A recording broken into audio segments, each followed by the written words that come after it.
फिर भी इनके आगे पीछे घूम रही है, कह रही कि क्या खाओगे भैया, क्या लेकर आऊं। हर चीज के लिए इनको पूछ रही है। और मैंने एक गिलास पानी मांगा तो कह रही खुद जाके ले लो। क्या आपकी इज्जत नहीं है? सब कुछ दिख रहा है। जब देवर जी कह रहे हैं कि जीजा जी कहाँ है, तुरंत फोन करके बुला रही है। जब आप पूछ रहे हैं कि जीजा जी कहाँ है, कह रहे हैं कि तुम्हारी तरह ठेला नहीं लगा रहे हैं, फ्री नहीं है तुम्हारी तरह। आप इसमें काम करते हैं, फालतू लोगों के लिए घर नहीं आते हैं। ऐसे कह करके आपकी बेइज्जती कर रही है। आपकी कोई इज्जत नहीं है क्या? देखो, आपकी जहाँ इज्जत नहीं होगी मैं 1 मिनट भी नहीं रुकूंगी। चलिए आप यहाँ से, आज के बाद मैं यहाँ नहीं आऊंगी।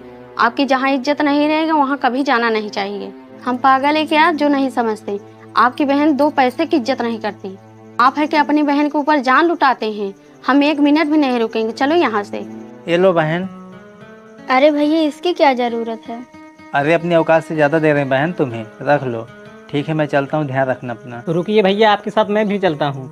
आप कहाँ जा रहे हो भैया? आप तो 2 दिन रुकने आए थे ना। हाँ तू सही कह रही है, आया था मैं 2 दिन के लिए था, लेकिन मैं आपके साथ नहीं रहूँगा, मैं अपने परिवार के साथ रहूँगा। और वैसे भी मेरा यहाँ रुकने का मन नहीं है। जब हम दोनों भाई आपस में भेदभाव नहीं करते हैं, तू कैसे कर सकती है? अरे इन्होंने हमारे लिए जो किया है ना, तू भूल सकती, लेकिन मैं नहीं।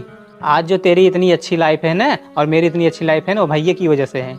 आज मेरे पास पैसे हैं तो मेरी इज्जत कर रही है, और इनके पास पैसे नहीं है तो नहीं इनकी इज्जत कर रही है।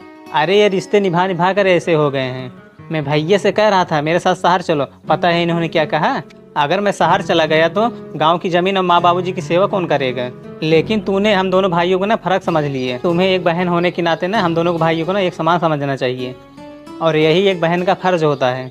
लेकिन तुझे बहन कहते हुए ना शर्म आ रही है। चलो भैया।